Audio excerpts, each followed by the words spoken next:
This is Lisa from Mobile Tech Review, and we're looking at the Dell XPS 15. Yep, again.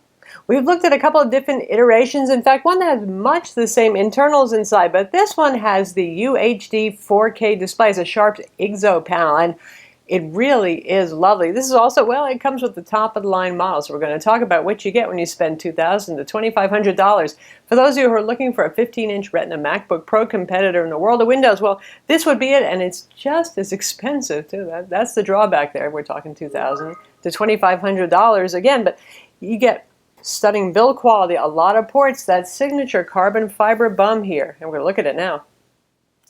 So here it is, the Dell XPS 15. Obviously, 15 means 15-inch or 15.6-inch laptop. The XPS line is Dell's top-of-the-line machine line, so you're getting metal build quality, carbon fiber on the bottom, the most attention to detail, the nicest specs here that are available. This one competes directly with the 15-inch Retina MacBook Pro.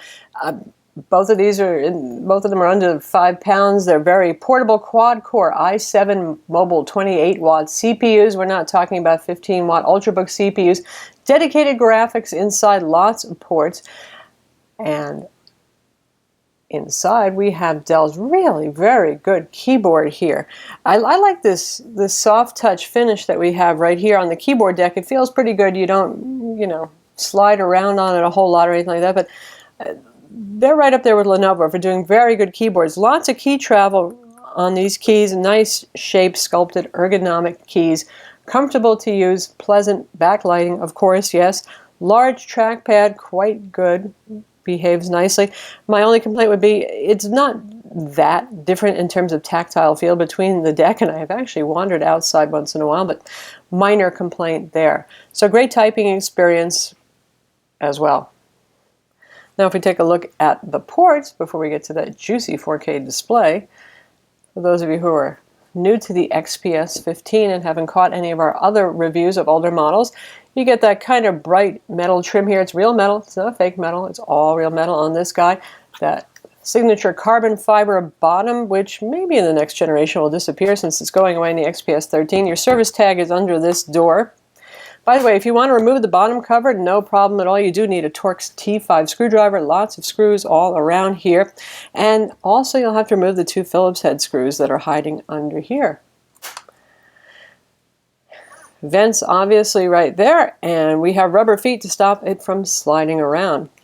And as we look at the side of it, and we put it right side up, even better, full-size SD card slot, 2 USB 3.0 ports right there, our security lock slot. And on the other side, we got the charging connector, full-size HDMI, mini display port as well, 2 more USB 3.0 ports for a total of 4. That's a lot of USB ports. Your combo mic headphone jack and the little battery indicator status. You press it in, you see how many dots light up, how much battery life you have left without actually having to open up the machine. It's rigid, it's solid, it feels good, it looks good. That's what you get with the XPS line. No complaints about build quality, no creaking problems. Also, over the years since the first XPS 15 review, way back in like 2012, that guy was hot. At the time, making a machine this thin and relatively light was pretty hard while putting dedicated graphics in a quad-core. Happily, technology has improved, and yes, we still have Haswell, 4th generation in here, not Broadwell, which Broadwell doesn't really bring much in the way of speed improvements. It's more about reducing energy consumption, even more into a certain degree heat. But anyway, this guy does not get burning hot. It doesn't have the thermal throttling issues of models from 3 years ago, and even when we reviewed this in the 2014 edition, didn't see any problems there. So yeah, that's what makes this interesting to take a look at right now with the introduction of the latest generation 15-inch MacBook Pro with Retina display, which also still sticks with Haswell. Folks, that's not Apple's fault. That's not Dell's fault. There's a reason, and that's because Intel quad-core Broadwell mobile CPUs are not available yet from Intel. They just aren't there. So if you want a quad-core, if you want a powerful mobile workstation, you're just going to have to make do with Haswell. And like I said, performance-wise, there's not much of a difference. It's mostly, hopefully, about reducing battery consumption some and reducing heat a little bit too. But let's look inside. And inside, right away, you can see that is a stunningly sharp display with very good color saturation. That's Dell's red flower they like to use for the desktop to show off their nice displays. And here's what it looks like in Metro. A little bit less exciting because we haven't put a background image on there, but you get an idea of what the scaling is like for the Metro UI by default out of the box. Now Dell ships this with 250% scaling on the 4K UHD model. I'd change that to 200%. I thought things looked a little too large, and at 200% I was really surprised at not seeing a whole lot of fuzzy text. That's the challenge at Windows scaling, and that's why I'm not always so positive about real high resolution displays on Windows laptops, at least not until we see Windows 10. For example, this right here, this stuff doesn't look fuzzy at all. Often it would. So this sharp IGZO panel, and they've done a very good job here, I have to say, including Dell. They're putting together a machine that looks this good at 200% scaling. This looks as sharp as no scaling at all in terms of crisp fonts at 200% scaling, and also things are viewable enough to read. Now the challenge always is with some legacy Windows applications, those EXE programs that you install, they don't always support high DPI scaling still. Shame on them, they really should, but they don't always. If you have real old versions of Photoshop, you'll notice that problem. The latest Photoshop CC does handle scaling. They have a experimental/beta mode that actually does 200% scaling very nicely, but some older programs you'll notice, or some programs maybe that aren't even that old, but they use old versions of installer software. The installers might look a little micro, tiny, or fuzzy. But all in all, I really have to say I'm impressed here.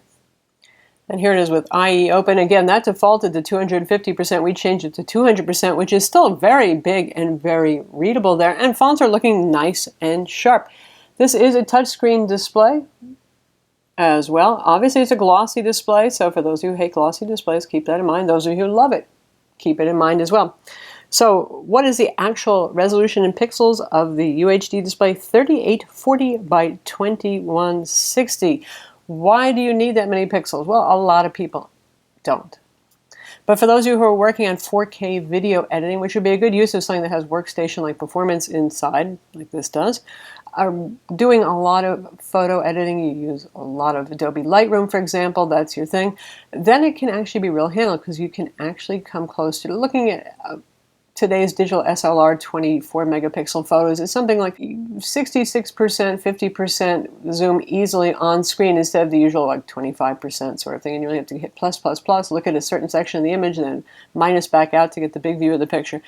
Those would be the uses. If you want to watch 4K content, not that there is a lot of it, well, Netflix has, there would be another use for it. I know some of you think about future-proofing, and it really is hard to say. Windows 10 does seem to be supporting scaling better, and as programs come along, maybe we'll see that kind of Apple-like universal just about support for high-resolution displays. So what's inside of this guy right here? Quad-core, again, 2.3 gigahertz, Core i7-4712. That's your usual, what you see on a high-end laptop workstation kind of machine. 16 gigs of RAM here. It has 2 RAM slots inside. A 512 gig SSD. This is Samsung PM851 as an M-SATA interface drive. Sorry, no fancy PCIe here for super duper speeds, but I honestly, SSDs are fast enough. That doesn't matter to most people unless you're doing humongous file copies all the time or caching out video while editing. That sort of thing right there. We'll splice in a picture of the internal so you can see it for yourself, but you'll see the 2 RAM slots in there. Underneath the orange ribbon cable is where the M-SATA SSD is hiding. 2 fans, one for the dedicated graphics and one for the CPU, and the socketed wireless card up at the corner. Dell uses what they call their 1560 Wi-Fi 802.11ac dual band card. That is actually made by Broadcom. Broadcom's doing a good job these days. They make the chips in a lot of high-end Wi-Fi routers, so no problems with that. It's been behaving well for us. Has Bluetooth 4.0 as well inside. How about battery life? Well, no kidding, 4K displays use more power than 2K displays and 1080p displays, than 3K displays, so it does have an impact. So for those of you who are just thinking it might be nice to have, but you're not sure if you need it, and battery life is paramount, well, you might not want to get the 4K display. That said, this has NVIDIA Optimus graphics, which means it's switchable. Intel HD 4600 integrated graphics with, wait for it, it's been that way forever now, the NVIDIA GT750M graphics card. That Dell really needs to refresh that. Even Apple did that with the 15-inch MacBook Pro. There wasn't a CPU change ready, but they did refresh the graphics. We can't wait to see that because that's getting 2 years old now. We're up to went through the 800 series last year, we're up to the 900s now, so it's ready for a refresh. This is not a hardcore gaming laptop anyway. This is really your mobile workstation, so the performance is fun. Battery life. If you switch it manually to make sure it only runs on integrated graphics, because mine might switch once in a while, the things you need a little pick-me-up there for dedicated graphics, but if you're doing lightweight productivity work or even streaming 1080p video, even 4K video, you don't really need the dedicated graphics. You can get up to 6 hours on this, which for a 15-inch slim and light workstation is pretty darn good. My MSI GS60 Ghost Pro, which has the NVIDIA GTX 970M, not at all geared towards really good battery life, for example, has 3 hours of battery life. The HP Omen does about 5.5, so it's not that bad. There's a 91 watt-hour 6-cell battery inside. That's a pretty beefy battery.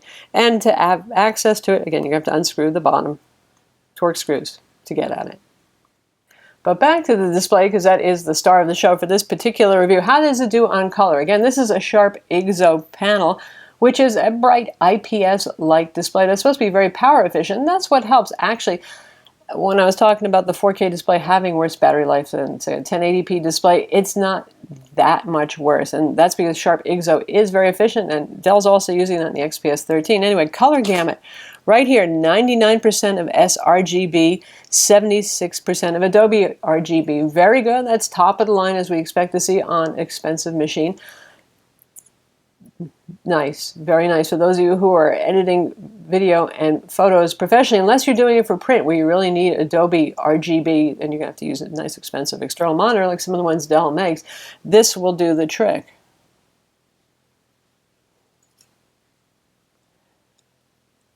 Now for our brightness, right here you can see it measured at 34.7 nits of brightness. That's pretty darn bright, especially for a large panel. That's what Sharp IGZO is good at, being bright without using a hideous amount of power. Black level's pretty good at 0.39. Contrast, as you can see, is 780:1, which is pretty good and pretty standard for your higher-end laptop. Color calibration was too cool out of the box, which, again, is typical of Sharp IGZO, and it's not as bad as some of the ones we've seen. And unlike the really early IGZO panels, this one is actually very correctable. If you have a colorimeter and you use the software associated with it, you can get it down to having pretty good delta E and pretty good color balance. Lastly, for a little benchmark refresher, we reviewed the 2014 model, like I said, and same graphics inside the GT750M quad-core i7 in here, but this particular machine on PC Mark 8 Home Accelerated, it scored 2573, and that was using integrated graphics. It would not use the dedicated graphics. Not that that test is that graphic intensive. Speaking of graphic intensive, though, 3D Mark 11, in performance mode, it scored 2977. In extreme mode, it scored 984. So this is not a gaming laptop with a high-end NVIDIA 9 series card. It's fast enough still to run a lot of today's popular games on medium settings at 1080p resolution. This is not for playing games at 4K, folks. It doesn't have that sort of graphics power. You're looking at needing something like the NVIDIA GTX 980M to really try to drive 4K on a laptop. For 3D Mark Ice Storm Extreme, it scored 59,500, respectable score there. W Prime, this tests the CPU strength, and well, this has about as good a CPU as you're going to find in a laptop right now. 8.9 seconds to compute pi. Geekbench 3 64-bit test, which is always what we use with 64-bit CPUs and 64-bit Windows. 3262 for the single core, and of course the multi-core test is where it's going to shine because you got 4 cores instead of the usual 2 that you'd find in most laptops. 11,836. So who's this laptop for? It's for anybody who's looking for a very powerful, thin, and light workstation class machine with a big dose of style and really top build quality. Obviously, it's an expensive machine. Not any cheaper than the MacBook Pro. Yeah, you do get excellent build quality. You get very good service from Dell, generally speaking, in terms of hardware warranty and software support. Excellent keyboard here. The 4K display, which is one of the nicest 4K displays I have seen on a laptop. It kind of makes me suddenly like 4K on a laptop, which isn't something that happens very often. It's fast. It's up to any task. If you're a serious coder, It's good for, obviously, the NVIDIA GT 750M is not a Quadro card. It's not designed particularly for CAD, but I'm sure a lot of you going to college and studying a profession where you need to use CAD, yes, it would be fine for college work for CAD, and for some pretty fun gaming and all-around good speed. Video editing, check. Adobe CC products, definitely. It's one of the strongest machines you can buy, so it can handle pretty much anything. So that's the Dell XPS 2015 edition, at least up to mid-2015. Like I said, Dell just sent us this in for review, so I assume there's not going to be a refresh anytime soon. You get the excellent Dell keyboard here. You get excellent build quality, soft touch display, a touchscreen 4K display, and one that actually looks pretty good with scaling on, so it's not a bad machine. I'm Lisa from Mobile Tech Review. Don't forget to subscribe to our YouTube channel.